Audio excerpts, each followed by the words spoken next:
Bueno, vamos a recibir en este momento, en el comienzo del programa, al ministro de Ganadería, Agricultura y Pesca en el marco de la Feria de Anuga, aquí en Alemania. Ahora como ministro, en otras ocasiones como delegado de los productores en la Junta del Instituto Nacional de Carnes. No sé si le llegó, creo que no le tocó, porque bueno, agarró la pandemia cuando la presidencia de INAC y esta feria no se realizaba por el tema COVID. Vamos a recibir al ingeniero Fernando Matos. Fernando, ¿qué viene dejando esta feria? ¿Qué impresión, teniendo en cuenta la experiencia y ya conocerla de años anteriores? Buenos días y gracias por acompañarnos. Buenos días, sí, esto es un gran escenario, es la feria más importante de alimentación del mundo y evidentemente que acá se toma la temperatura de todo lo que es alimentos en general, ¿no? Entonces es un enorme despliegue, son casi 40 hectáreas de espacio en muchos pabellones, imposible de recorrer y conocer todo, 7.000 expositores, realmente son números increíbles, que siempre ha tenido una feria que ha venido creciendo. Yo la conocí hace casi 40 años, vine por INAC, vine por el ministerio y he venido en forma particular también por el interés y la actualidad que siempre genera un mundo de negocios que es muy dinámico, muy activo, pero que se ve mucho más allá de los productos, las realidades de mercado, los temas de novedades de packaging, las tendencias en cuanto al comercio, cuál es la prédica o cuál es, digamos, lo que son los grandes titulares de las preferencias del consumidor, hacia dónde apunta el mercado. Entonces creo que esto siempre es un lugar donde altísima actualización, donde se respira comercio, pero también hay una fuerte injerencia, como son estas exposiciones, también de señales políticas. Ayer en inauguración estuve con el ministro Seemoser, el ministro alemán, bueno, y viendo lo que eran los discursos y las puestas en escena de un sector de alimentos que es muy importante, pero que también habla de lo que es la seguridad alimentaria, los problemas de desnutrición, las desigualdades que tiene el mundo respecto a las contradicciones que tenemos, inclusive en nuestro continente, en lo que se refiere que existe casi la cuarta parte del aprovisionamiento de alimentos del mundo viene de nuestro continente, pero al mismo tiempo un continente que padece hambre, que padece desigualdades, y eso son un poco las contradicciones que hay que ir manejando y hay que ir tratando de resolver. Una agenda que está muy vinculada al tema ambiental, por el lado de lo que son requerimientos de los consumidores, que cada vez tienen mayor preocupación de dónde provienen los alimentos, los que son de origen animal, por el bienestar animal, por los aspectos de las emisiones. La palabra más frecuente que escuchamos acá es sostenible, y por lo tanto lo vemos en todos los stands. Todos quieren ser verdes, todos quieren ser sin antibióticos, pero la verdad que pocos países como el Uruguay lo pueden demostrar fehacientemente, y creo que el Uruguay a lo largo de los años ha tenido un crecimiento, su prestigio como país, un prestigio conceptual, que lo ha hecho en función de la construcción sucesiva de posicionamientos que son sólidos, que apuntan a una producción natural, a una producción sin promotores de crecimiento, a un sistema de trazabilidad individual que solo el Uruguay lo puede presentar, y que cada vez más es requerido como elemento fundamental de política pública que apoya a los sistemas productivos desde el punto de vista sanitario y desde el punto de vista de la certificación de los procesos. Entonces, claramente creo que el Uruguay está muy bien posicionado, somos un referente en materia de confianza. Y ahí digo siempre, bueno, pero nuestros vecinos generan un gran contraste con nuestra situación. Pero también es cierto que el Uruguay hace 20 años no era el mejor de la clase en Latinoamérica. Y hoy tiene el orgullo de serlo, puede construir, claro que tal vez seamos el mejor de la clase, pero en la peor clase. Uh-huh. Entonces creo que nosotros tenemos ahí el desafío de tener que dar el salto en cuanto a la calidad de nuestras condiciones económicas, humanas y de vida y de desarrollo para poder consolidar el país hacia un escalón superior, distanciándonos de aquello, porque no nos sirve conformarnos con ser el mejor del continente y tenemos las condiciones de ser un país, el primer país desarrollado de Latinoamérica. Tenemos todas las condiciones de serlo, en la medida que encontremos algunos acuerdos de carácter consensual y social que nos permitan avanzar en esa senda. Ministro, en el marco de esta feria siempre se da la posibilidad de conversar con diferentes actores. Hoy aquí en el stand de INAC estuvo Fernando Queiroz, presidente de Minerva. Está el proceso de compra de las 3 plantas de Marfrig en Uruguay. También estuvo presente uno de los ejecutivos del grupo saudí. ¿Qué se conversó hoy aquí en el marco de lo que fue la feria con Minerva? Bueno, eso es independientemente del negocio que está propuesto, que inclusive aún ni está planteado desde el punto de vista de la Comisión de Promoción y Defensa de la Competencia, pero bueno, sabemos lo que sabe todo el mundo a través de la prensa de los detalles del negocio, que fue debidamente anunciado.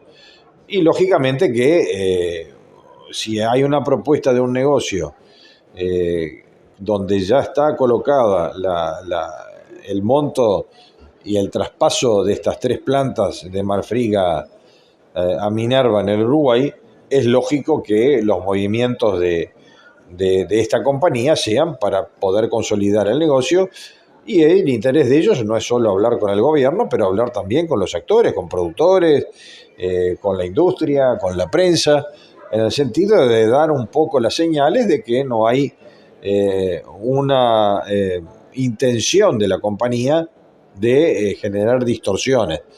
Lógicamente que lo que despierta aquí es la preocupación generalizada respecto a la evidente concentración que va a generar en el caso que el traspaso sea aprobado en su totalidad de las 3 plantas, y ellos tienen evidentemente una apuesta importante. Yo creo que el mensaje del representante, el CEO de Salik, que es una compañía importante en Arabia Saudita vinculada a la familia real, y que tienen sus cometidos fundamentales asegurar lo que son los suministros de alimentos para este país.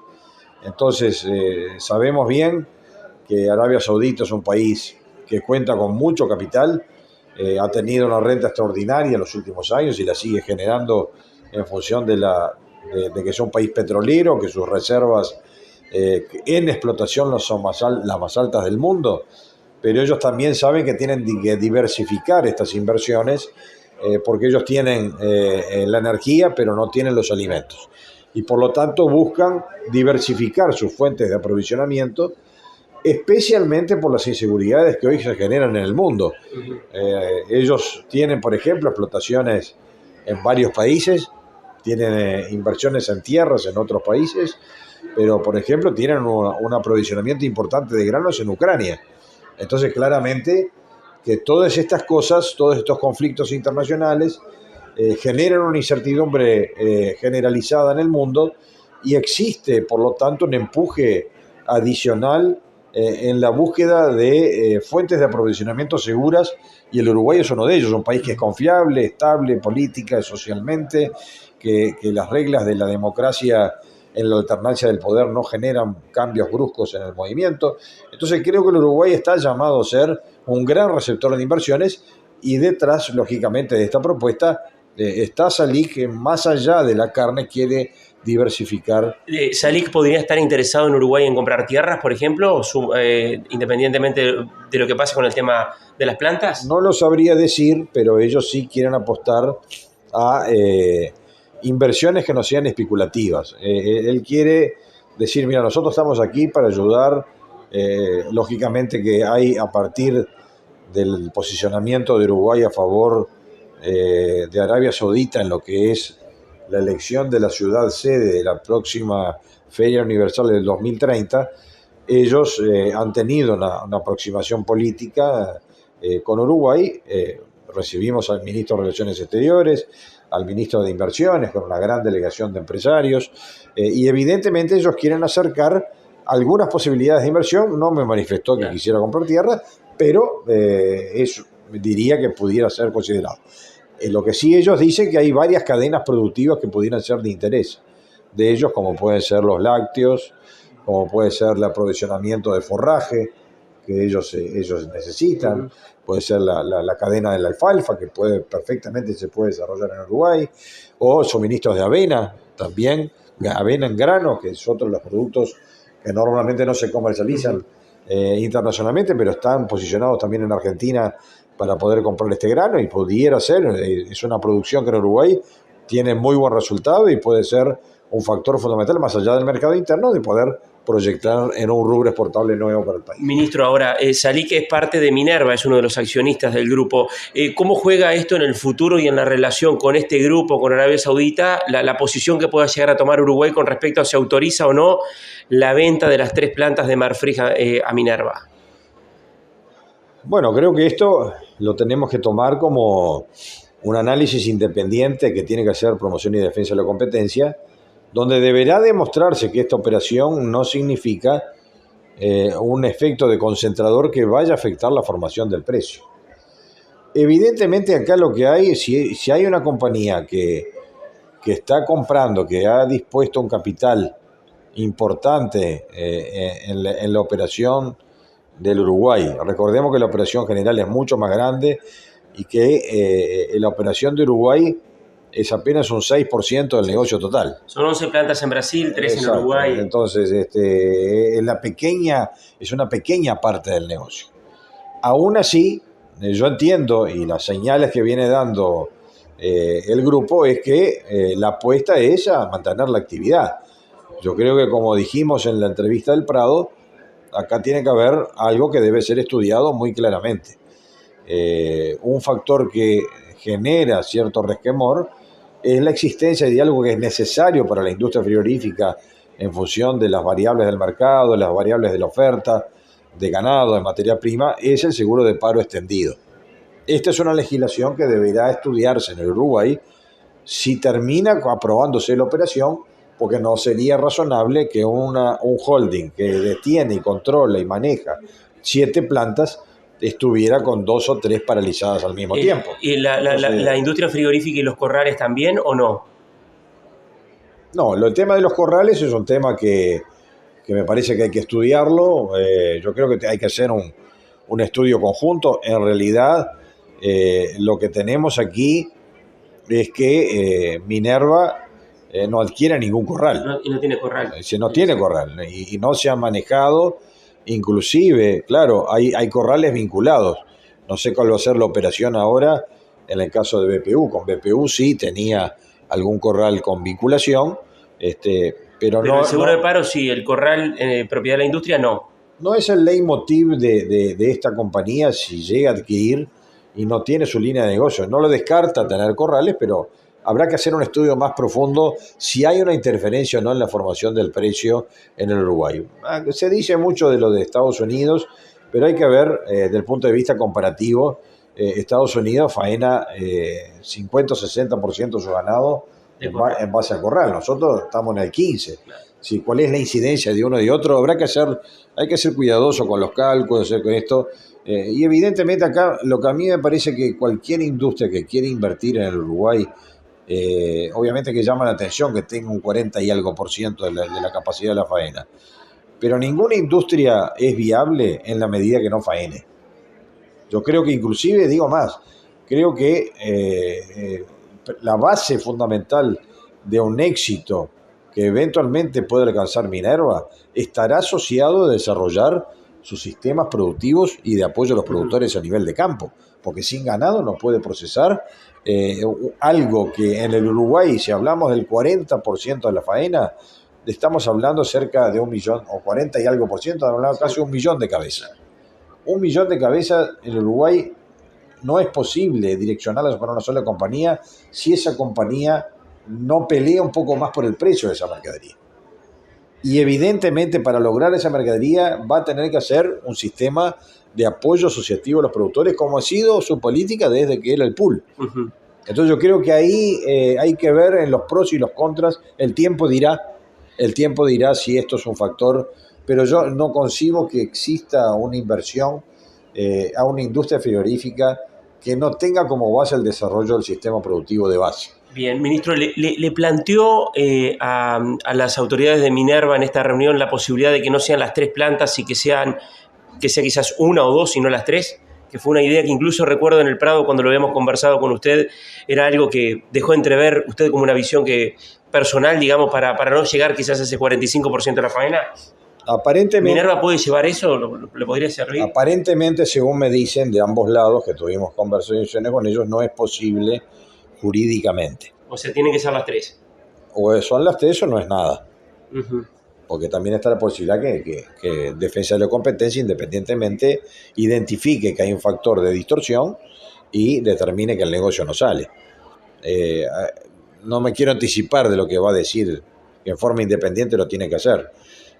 Pero aparentemente no habría esa posibilidad que manejamos en algún momento de poder un camino del medio, digamos, ¿no? Y asumir, digamos, un compromiso de tener siempre operativas todas las plantas, o sea que Minerva diga, bueno, recién usted decía la capacidad de faena instalada que va a pasar a tener, pero el hecho de tener las plantas operativas, eso puede ser, digamos, ¿han manejado algo? Incluso en esta reunión aquí en el marco de Anuga conversaron algo con respecto a la política de la empresa en cuanto al funcionamiento, en caso de tener la aprobación para manejar las 7 plantas.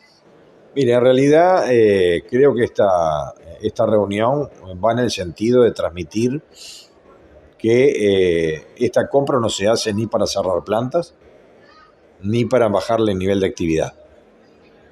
Recordemos que además, y es un tema y detalle importante, y se ha hecho en silencio, el pool está haciendo obras en su planta para aumentar un 50% su capacidad productiva. Y eso quiere decir que sin ningún ruido el pool pasa de 700 a 1200 reses diarias. Y 500 reses diarias es faenar más que muchas de las plantas exportadoras de medianas a grandes que tiene el Uruguay. Entonces yo creo que acá la apuesta es, y eso fue el sentido de la reunión, no solo que viene el principal de Minerva, junto con el CEO de Uruguay, Ignacio Gamio, junto con el CEO de la principal compañía inversora, no en Uruguay, estamos hablando a nivel global. Sí, sí. Es decir, es la misma empresa que ha apuntalado y que representa más del 30% del paquete accionario de Minerva. Estamos hablando de muchos millones de dólares y que detrás de la empresa Salic hay muchos miles de millones más con intención de invertir en el Uruguay. No quiero abrir un poco la discusión, pero detrás de esto hay una gran compañía inversora en materia de alimentos y que vienen por algunos proyectos que nos comentaron, que no los puedo decir porque obviamente son proyectos, pero que vienen en el sentido de diversificar los subproductos y lógicamente incorporar a la matriz comercial del Uruguay productos que hasta hoy normalmente no se comercializan con otros destinos. Uh-huh. Y eso porque vienen detrás de la tecnología, vienen detrás con una cantidad de paquetes también comerciales, porque no nos olvidemos que estas compañías que están ubicadas prácticamente en 4 continentes tienen hoy oficinas comerciales que son de una enorme capacidad de estudio y de desarrollo. Es decir, siempre hablamos de las oficinas comerciales que debía tener la Cancillería. Hoy son las grandes compañías las que la traen. Y evidentemente estas compañías de carácter global, que es una tendencia universal que haya un aspecto de concentración. ¿Por qué? Porque también, como nos decían aquí en la inauguración de Anuga, donde está hoy el foco de la alimentación mundial y del comercio de los alimentos en el mundo, cada vez más las compras son concentradas. El poder de compra que tienen los supermercados, el poder de compra que tienen las grandes compañías distribuidoras, todo eso lo tienen que contrarrestar a través de proveedores que tengan músculo, que tengan volumen. Y son actores globales y lo vemos en muchos capítulos del comercio, no solo en los alimentos. Entonces, creo que hay una tendencia normal y lo primero que debemos decir es que qué positivo es para el país, más allá que la discusión esta que tenemos, si sirve o si no sirve, que compañías globales de este porte estén pensando en el Uruguay. Que haya gente queriendo invertir en el Uruguay. Eso es muy positivo. Más allá de los bemoles, de las preocupaciones que lógicamente trae un eventual efecto concentrador, pero que claramente puede traer también otros beneficios como la diversificación de productos, diversificación de mercados, otras inversiones que estos grupos empresariales traen. Porque ¿qué pasa en Uruguay si desarrollamos en toda la cuenca de Canelones un clúster de producción de alfalfa? ¿Qué pasa si en el mundo agrícola incorporamos cientos de miles o hasta algún millón de toneladas de avena que se produce fácilmente, que es un cultivo relativamente práctico y fácil en Uruguay, como un elemento más de opción de producción agrícola que además puede generar un forraje como subproducto? Yo creo que hay muchas posibilidades que se abren. Estoy hablando de 2 o 3 productos que fueron nombrados en la charla, que puede haber muchos otros más, como por ejemplo la inversión en el sector lácteo. En esta otra conversación que hemos tenido, no solo con Minerva, pero con Marfrig también, la posibilidad de que algún grupo holding de estos se introduzca en la producción avícola, sería una muy buena opción para el Uruguay, que un gigante mundial de estos también se instale en el Uruguay a efectos de tratar de invertir y generar una diversificación productiva que está en los planes del INAC y del gobierno para poder avanzar hacia una proyección multiespecie de la producción nacional. Le hago la última para terminar porque tiene una actividad. SALIC es socio dueño de BRF, comparten la propiedad con Marfrig. ¿Cuánto pesa esto en el análisis o debería de pesar en el análisis que haga la Comisión de Defensa de la Competencia? Bueno, yo creo que los actores deberán ser consultados. La información que nosotros manejamos es que no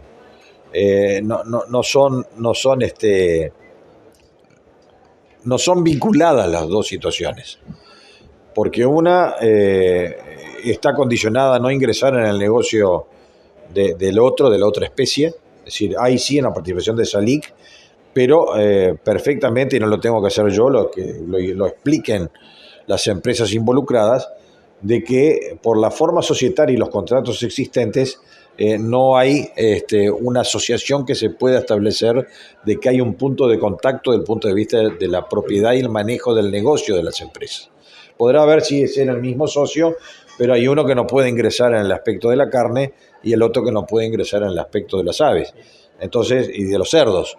Entonces creo que ahí hay una cobertura que sería bueno que lo explicaran, pero a mí, frente a la misma pregunta que yo le hago a las compañías, me dicen no hay vinculación alguna, no hay que tener miedo en este sentido, son negocios que están perfectamente y contractualmente establecidos su separación y por lo tanto ese contacto no debiera generar una preocupación adicional. Ministro de Ganadería, Agricultura y Pesca, Fernando Matos, muchas gracias. Gracias a ustedes por el contacto y bueno, felicitarlos por estar aquí en la feria. Gracias. Hacemos una pausa y ya seguimos aquí desde Anuga.